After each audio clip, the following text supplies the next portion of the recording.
नेता प्रतिपक्ष तेजस्वी यादव जब आज राजधानी पटना पहुंचे तो उन्होंने मीडिया से बात की और साथ ही साथ महंगाई को लेकर सरकार पर हमला बोला। साथ ही लोजपा में टूट को लेकर तेजस्वी ने कहा कि लोक जनशक्ति पार्टी में जो कुछ हुआ उसके लिए नीतीश कुमार जितने जवाबदेह है ये सबको मालूम है। यह अलग बात है कि नीतीश कुमार इससे पल्ला झाड़ रहे हैं। साथ ही तेजस्वी ने चिराग पासवान को लालू के उपकारों की भी याद दिलाते हुए कहा कि 2010 में लालू यादव ने तत्कालीन लोजपा सुप्रीमो रामविलास पासवान को आरजेडी कोटे से राज्यसभा सांसद बनाया था।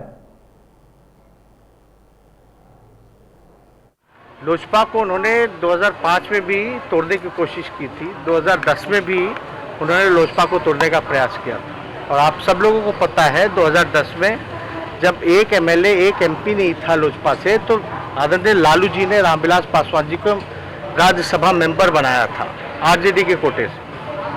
और अब चिराग को भाई को ये तय करना है कि बंच ऑफ थॉट के पुर्जे के साथ रहेंगे या संविधान निर्माता जो बाबा साहब अंबेडकर ने जो लिखा है उसका साथ देंगे।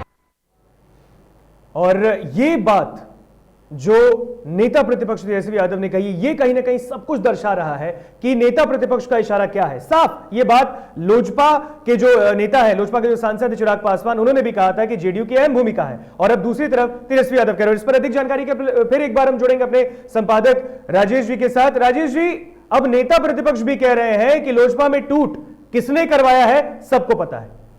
नहीं, बिल्कुल लोजपा में जो भारी टूट हुई है, आप यूं कहें कि पार्टी पर अस्तित्व का खतरा मंडराने लगा है या कहें चिराग के अस्तित्व पर खतरा मंडराने लगा है, तो ये कोई अतिशयोक्ति नहीं होगी। और जो अभी तेजस्वी यादव का जो बयान आया है, उस बयान को और साथ ही साथ चिराग पासवान का जो कल बयान है, दोनों को अगर मिलाकर देखेंगे तो आगे आने वाले दिनों में बिहार की सियासत में एक नया समीकरण देखने को मिलेगा। जिस तरह से तेजस्वी यादव पटना पहुंचते ही उन्होंने बताया कि किस तरह से पिछले दिनों जो सियासी उठापटक हुई थी और एलजेपी के एक भी उम्मीदवार लोकसभा में नहीं थे, वैसे स्थिति में लालू जी ने रामविलास पासवान को राज्यसभा भेजा था। तो ये बातें चिराग पासवान को तेजस्वी ने याद दिलाई। दूसरी बात यह है कि दिल्ली में जो चिराग पासवान का बयान आया है, उन्होंने कहा है कि जिस तरह से इस पूरे घटनाक्रम में एलजेपी लगातार टूटी और उसके बाद इसमें पूरी तरह से नीतीश कुमार की भूमिका है, और उससे भी ज्यादा खतरनाक उन्होंने इशारा किया कि बीजेपी की चुप्पी है। उन्होंने कहा कि मुझे उम्मीद नहीं थी कि भारतीय जनता पार्टी इस तरह से इस पूरे खेल में चुप्पी साध लेगी। अगला सवाल जब उनसे पूछा गया कि अब आपकी क्या भूमिका होगी, आप क्या करेंगे, तो उन्होंने कहा कि अगर यही हालात बने रहे तो मुझे विचार करना होगा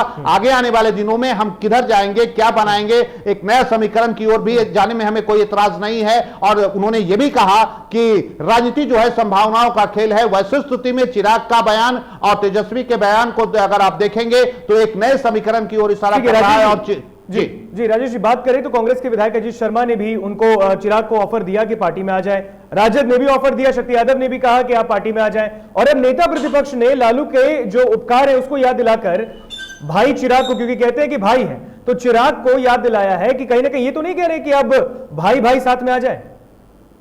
नहीं, बिल्कुल देखिए, आगे आने वाले दिनों में चाहे कांग्रेस हो चाहे आरजेडी हो, उनको अच्छी तरह से पता है कि चिराग पासवान का अपना एक वोट बैंक है, अपना एक जनाधार है, और उस जनाधार को कोई भी पार्टी खोना नहीं चाहेगी। इस बात को तय मानिए। तो आगे आने वाले दिनों में अगर जिस तरह से भारतीय जनता पार्टी का रवैया रहा है और उसके बाद जो चिराग पासवान की नाराजगी है और उनका जो बयान है, तेजस्वी का बयान, और कांग्रेस की तरफ से चिराग को अपने इस महागठबंधन में बुलाना एक बड़ी समीकरण की ओर इशारा कर रहा है। और आगे आने वाले दिनों में तय मानिए कि चिराग पासवान अगर अपनी पार्टी का अस्तित्व बचाना चाहते हैं तो उनके पास एकमात्र विकल्प है, वो कांग्रेस और आरजेडी के साथ आए और एक नए समीकरण की ओर आगे बढ़ाएं, तो ही उनका अब अस्तित्व बचेगा। अन्यथा जो हालात है, ना तो बीजेपी उनको अब कहीं का छोड़ा है और ना ही जेडीयू ने कहीं किस हालात में छोड़ा है। वैसे स्थिति में तय मानिए कि आगे आने वाले दिनों में चिराग अगर महागठबंधन की ओर जाते हैं, हालांकि एनडीए में वो आप कहिए है ही नहीं, लेकिन अपने आप को खुद ही कह रहे हैं कि मैं एनडीए का हिस्सा हूं, लेकिन अब उनका भी भ्रम टूट गया है। वैसे स्थिति में आगे आने वाले दिनों में कांग्रेस हो या आरजेडी हो या लेफ्ट हो, ये तमाम जो लोग हैं